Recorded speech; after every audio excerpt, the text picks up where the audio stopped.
ഓം സദാശിവസമാരംഭാം ശങ്കരാചാര്യമധ്യമാം അസ്മദാചാര്യപര്യന്താം വന്ദേ ഗുരുപരമ്പരാ.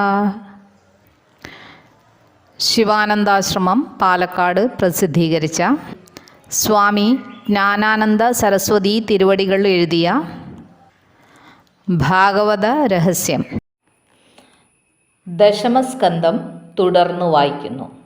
രാജസൂയം.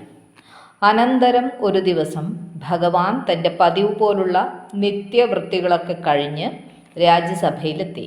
രാജകാര്യങ്ങളെക്കുറിച്ച് ആലോചിച്ചു കൊണ്ടിരിക്കുമ്പോൾ ഒരു പ്രതിഹാരി വന്ന് മഗധ രാജ്യത്തിൽ നിന്നൊരു ദൂതൻ വന്നിട്ടുണ്ട് എന്നറിയിച്ചു. സഭയിലേക്ക് കൂട്ടിക്കൊണ്ടുവരാൻ കൽപ്പനയായി. ഭഗവാന്റെ തിരുമുമ്പിലേക്ക് ആനയിക്കപ്പെടുകയും ചെയ്തു.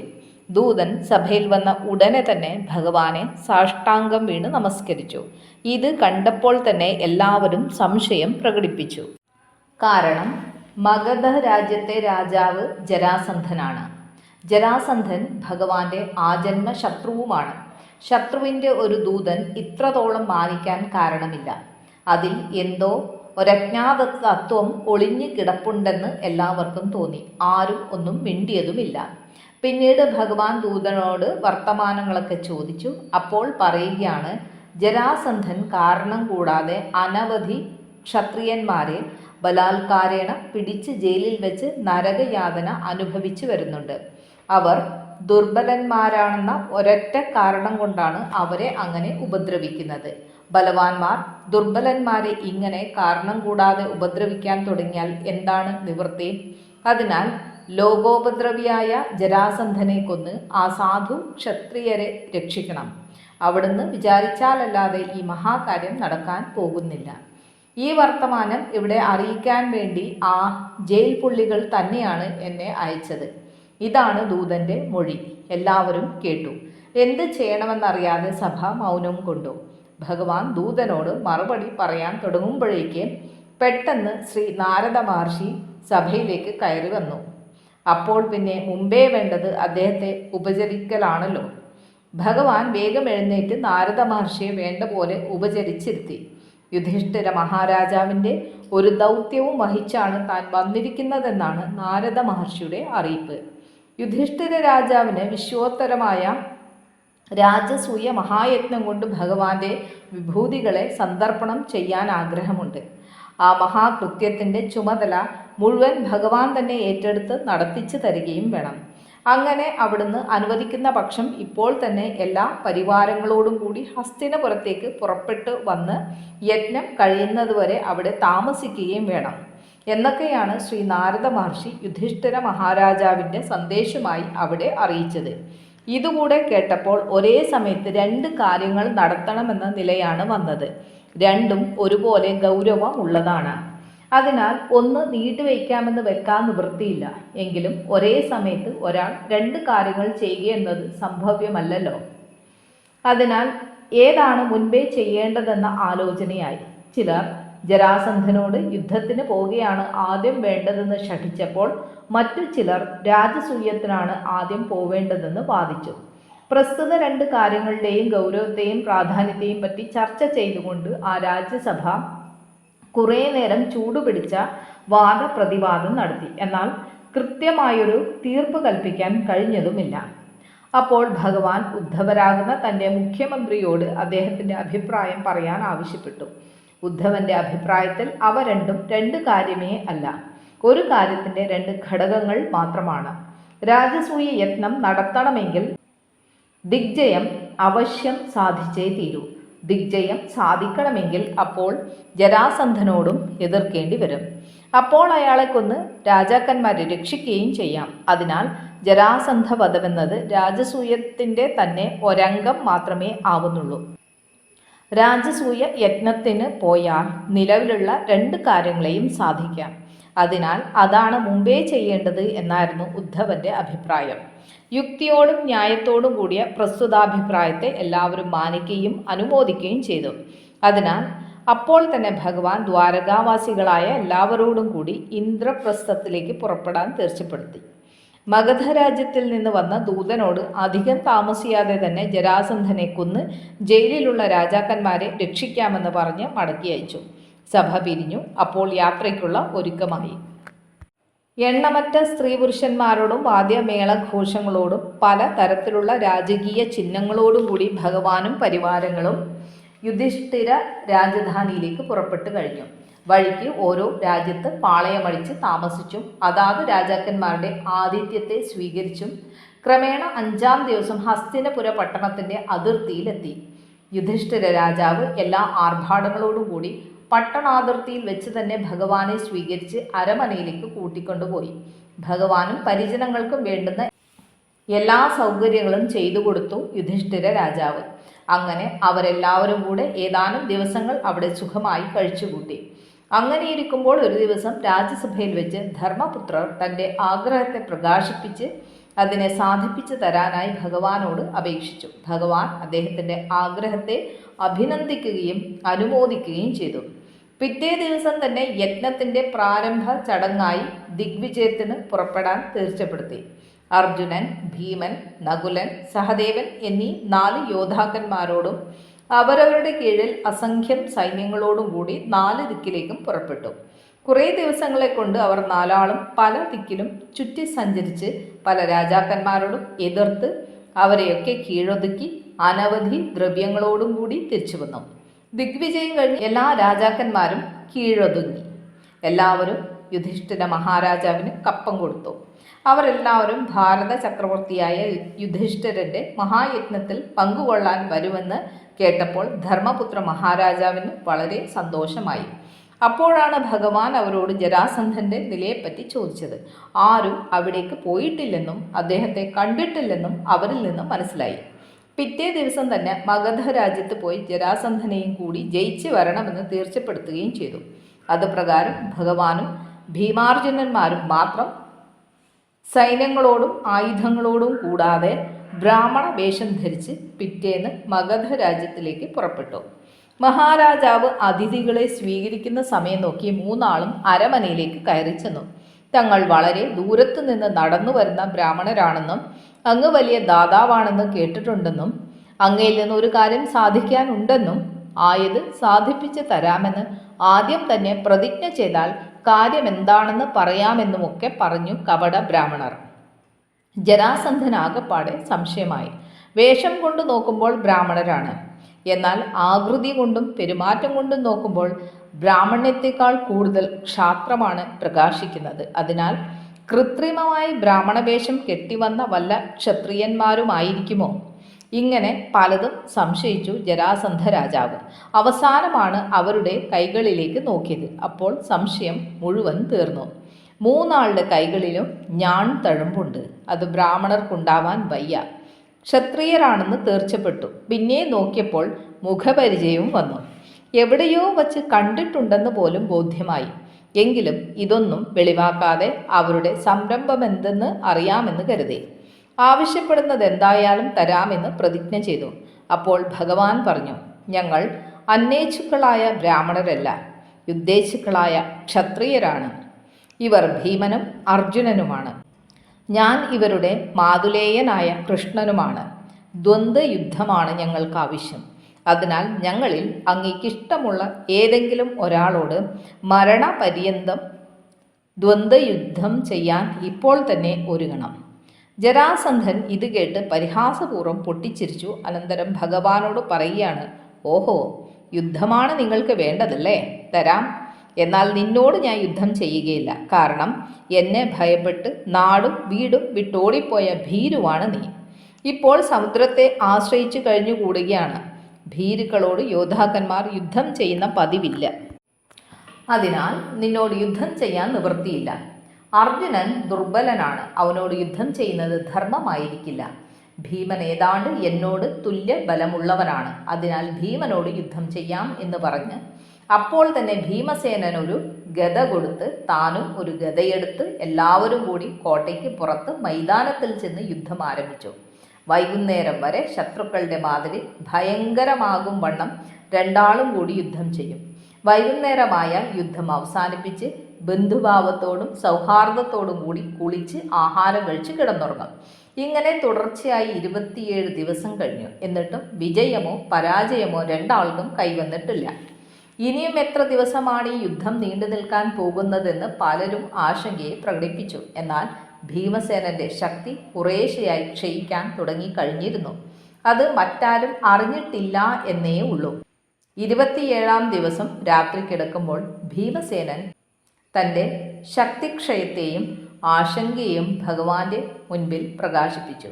അപ്പോൾ ഭഗവാൻ ഒരു ദിവസത്തെ യുദ്ധം കൂടി കഴിഞ്ഞ ശേഷം വേണ്ടത് ആലോചിക്കാമെന്ന് പറഞ്ഞു ഭീമനെ സമാധാനിപ്പിക്കുകയും ചെയ്തു. പക്ഷെ പിറ്റേ ദിവസം ഭീമനെ കൊണ്ട് ജരാസന്ധനെ കൊല്ലിക്കുകയാണ് ചെയ്തത്. മാഗധന്റെ മർമ്മം മനസ്സിലാവാത്തത് കൊണ്ടാണ് ഇത്രയൊക്കെ സാഹസപ്പെട്ടിട്ടും ഭീമന് അയാളെ കൊല്ലാൻ കഴിയാത്തതെന്ന് ബോധ്യപ്പെട്ട ഭഗവാൻ അവരുടെ യുദ്ധസന്ദർഭത്തിൽ ദൂരെ നിന്നുകൊണ്ട് എന്നാൽ ഭീമൻ കാണത്തക്കവണ്ണം ഒരു ഇല പൊട്ടിച്ച് നടുവിൽ കൂടെ ചീന്തി 2 ഭാഗത്തായി തിരിച്ചിട്ടു. അത് കണ്ടപ്പോൾ ഭീമന് പെട്ടെന്ന് ഓർമ്മ വന്നു. ജരയാകുന്ന പിശാചിനാൽ 2 അംശങ്ങൾ കൂട്ടി യോജിപ്പിച്ച് ഒന്നാക്കപ്പെട്ടതാണ് മാഗധന്റെ ശരീരമെന്നും അതുകൊണ്ട് ജരാസന്ധനെന്ന് പേരുണ്ടായതെന്നും അത് രണ്ടും രണ്ടാക്കപ്പെടുമ്പോൾ നശിക്കുമെന്നും അപ്പോഴേ നശിക്കൂ എന്നുമൊക്കെ ഭീമനും ഓർമ്മ വന്നു. പിന്നെ താമസമുണ്ടായില്ല. അടിച്ച് താഴത്തിട്ടു. ഒരു കാൽ ചവിട്ടി മറ്റേ കാൽ പിടിച്ച് ശരീരത്തിൻ്റെ നേരെ മധ്യത്തിൽ കൂടെ ചീന്തി 2 ഭാഗമാക്കി തിരിച്ചിട്ടു. അതോടെ ജരാസന്ധൻ മരിച്ചു. ശരണം പ്രാപിച്ച അദ്ദേഹത്തിൻ്റെ പുത്രന് അഭയം കൊടുത്ത് വാഴിച്ചു. ജയിലിലുള്ള രാജാക്കന്മാരെയൊക്കെ വിട്ട് മംഗളസ്നാനം ചെയ്യിച്ചു മൃഷ്ടാന ഭോജനവും കൊടുത്ത് അവരവരുടെ രാജ്യങ്ങളിലേക്ക് പറഞ്ഞയച്ചു. പോവുമ്പോൾ അവരെല്ലാവരും ഭഗവാനോടുള്ള ഭക്തി വിശ്വാസങ്ങളാൽ ആവിഷ്ടരായി ഭഗവാനെ പ്രദക്ഷിണം വെച്ച് നമസ്കരിച്ചു സ്തുതിച്ചു. അവർക്ക് വേണ്ടത്ര പാകത വന്നു കഴിഞ്ഞിട്ടുണ്ടെന്ന് സ്തുതി കൊണ്ട് വെളിപ്പെടുത്തി. അവർ പറയുകയാണ്, ഞങ്ങൾ അഹങ്കാരം കൊണ്ട് ആവിഷ്ടന്മാരായി ദുരാചാരങ്ങൾ ചെയ്തു ദൂർത്തടിച്ച് നടന്നതിൻ്റെ ഫലമാണ് ഞങ്ങൾക്ക് ഈ ശിക്ഷ അനുഭവിക്കേണ്ടി വന്നത്. വാസ്തവത്തിൽ ഞങ്ങളുടെ ഈ ദുരനുഭവങ്ങൾക്കൊക്കെയും ജരാസന്ധനല്ല, ഞങ്ങൾ തന്നെയാണ് തികച്ചും ഉത്തരവാദികൾ. ഞങ്ങളുടെ ദുഷ്കർമ്മത്തിൻ്റെ ഫലമാണ് അനുഭവിച്ചതെല്ലാം. അങ്ങയെ മറന്ന് അഹങ്കരിച്ചതാണ് ഇതിനൊക്കെ കാരണം. ഇനിയെങ്കിലും അങ്ങയെ മറക്കാതിരിക്കത്തക്ക ഭക്തി ഉണ്ടാവണമേ. അതിനായി കൊണ്ട് അവിടുന്ന് അനുഗ്രഹിക്കണമേ എന്നിങ്ങനെ സ്തുതിച്ചു നമസ്കരിച്ച് അവരെയൊക്കെ ഭഗവാൻ അനുഗ്രഹിച്ച് പറഞ്ഞയച്ചു. അനന്തരം രാജധാനിയിൽ നിന്ന് പിടിച്ചെടുത്ത അനവധി സമ്പത്തുകളോടും കൂടി ഹസ്തിനപുരത്തേക്ക് മടങ്ങി. ഭഗവാന്റെ ശംഖനാദം ദൂരത്തിൽ നിന്ന് കേട്ടപ്പോൾ മാഗധൻ ഹതനായെന്ന് നഗരവാസികൾക്കൊക്കെ ബോധ്യമായി.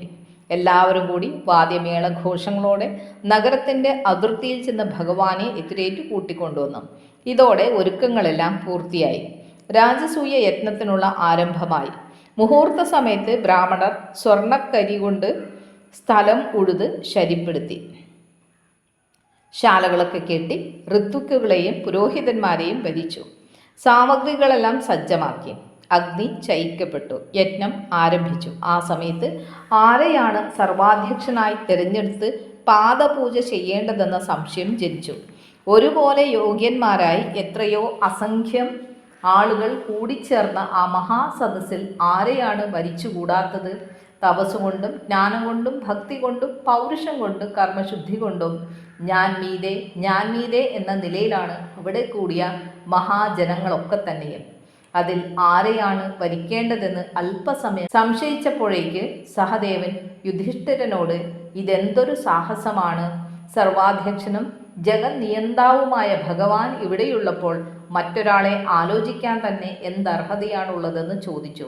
അത് കേട്ടപ്പോൾ യുധിഷ്ഠിര രാജാവിനും വിഡ്ഢിത്തമാണ് ചെയ്തതെന്ന് ബോധ്യം വന്നു. പിന്നെ ഒന്നും വേണ്ടിയില്ല, വേഗം ഭഗവാനെ കൂട്ടിക്കൊണ്ടുവന്ന് അഗ്രാസനത്തിലിരുത്തി പാദപൂജ ചെയ്തു. സർവ്വജനങ്ങളും വന്ന് നിറഞ്ഞ ആ മഹാസദസ്സിൽ പരമാധ്യക്ഷനായി ഭഗവാനെ പാദപൂജ ചെയ്തപ്പോൾ എല്ലാ ഭൂതങ്ങളും ഒരുപോലെ സന്തോഷിച്ചു.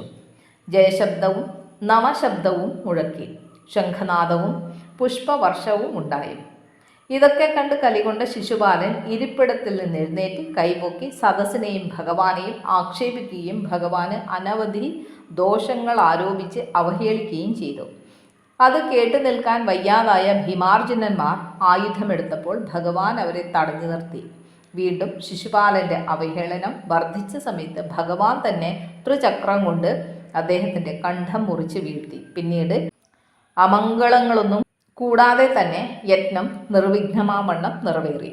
യജ്ഞം അവസാനിച്ചു. യുധിഷ്ഠിര മഹാരാജാവ് പാഞ്ചാലിയോടുകൂടി അലങ്കരിച്ച സ്വർണരഥത്തിൽ കയറി സ്വരൂപത്തെ പ്രാപിച്ച യജ്ഞ സംസ്കാരമോ എന്ന് തോന്നും വണ്ണം അസംഖ്യം ജനങ്ങളാൽ അനുയാത്ര ചെയ്യപ്പെട്ടുകൊണ്ട് ഗംഗയിൽ പോയി അവഭൃത സ്നാനവും കഴിച്ചു.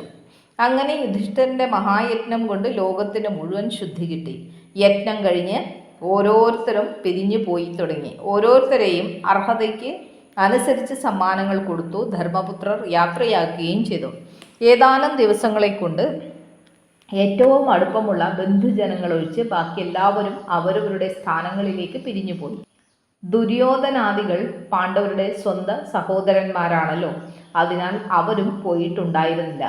ഒരു ദിവസം രാജ്യസഭ കൂടി കാര്യാലോചനകൾ നടന്നുകൊണ്ടിരിക്കുമ്പോൾ ദുര്യോധനൻ ബന്ധപ്പെട്ട് സഭാമണ്ഡലത്തിലേക്ക് കടക്കാൻ വേണ്ടി പ്രവേശന ദ്വാരമറിയാതെ 4 ഭാഗവും നടക്കാൻ തുടങ്ങി. മയൻ എന്ന അസുരശില്പിയുടെ ശില്പ നൈപുണ്യത്തിന്റെ മകുടോദാഹരണമായിരുന്നു പ്രസ്തുത മണ്ഡപം. അതിനാൽ പലർക്കും പലപ്പോഴും ആ മണ്ഡപത്തിൽ പ്രവേശിക്കുമ്പോൾ പല അമളികളും പറ്റാറുണ്ട്. അക്കൂട്ടത്തിൽ ദുര്യോധനനും ചില ചില്ലറ അമളികളൊക്കെ പറ്റി.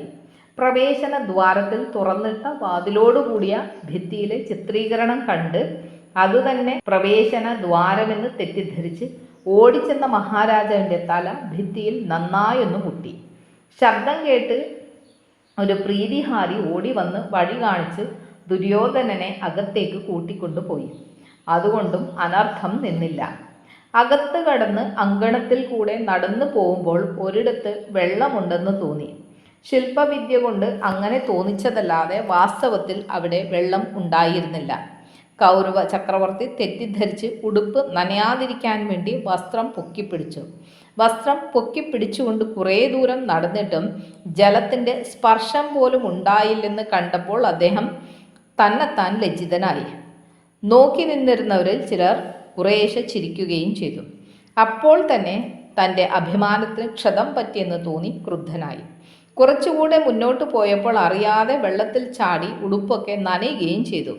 അപ്പോൾ കണ്ടു നിന്നവർ എല്ലാവരും ഉറക്കെ ചിരിച്ചു. കൂട്ടത്തിൽ പാഞ്ചാലിയും ഭീമസേനനും അന്യോന്യം നോക്കി. ദുര്യോധനൻ കാണെ തന്നെ ചിരിച്ചു. മഹാരാജാവിൻ്റെ അരിശം മുഴുത്ത് ആവേശമായി. ആരോടും ഒന്നും മിണ്ടാതെ നനഞ്ഞ വസ്ത്രത്തോടെ ഇറങ്ങിപ്പോവുകയും ചെയ്തു. ഈ വർത്തമാനം യുധിഷ്ഠിര മഹാരാജാവ് കുറേ കഴിഞ്ഞിട്ടാണ് അറിഞ്ഞത്.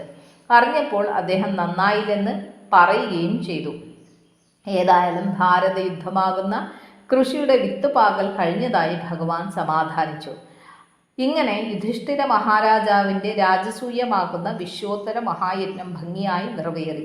എങ്കിലും അതിൻ്റെ ആദിയിലും അവസാനത്തിലും ഓരോ അമംഗളങ്ങൾ സംഭവിക്കുകയും ചെയ്തു.